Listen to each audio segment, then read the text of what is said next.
यार मुझे हंसी आती है सलमान इनकी बातों पे। ठीक है। यार उस नवाज शरीफ की बात कर रहे हैं कि जिसके वाकई एक तो बात बनी है ना, एक पूरा मुहावरा बन चुका है पाकिस्तान में कि नवाज शरीफ के मंसूबों को निकालो ना पाकिस्तान से, तो पाकिस्तान खंडरात में तब्दील हो जाए।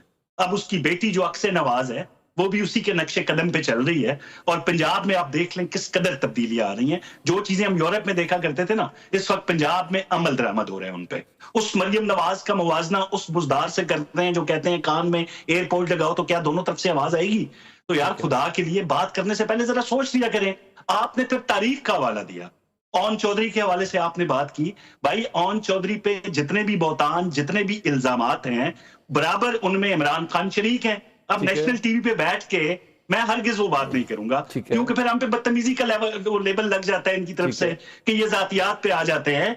तो मैं ये सिर्फ इतना कहूंगा कि जिस खातून ने ओन चौधरी पे बनीगाला में आने पे पाबंदी लगाई थी, क्यों लगाई थी?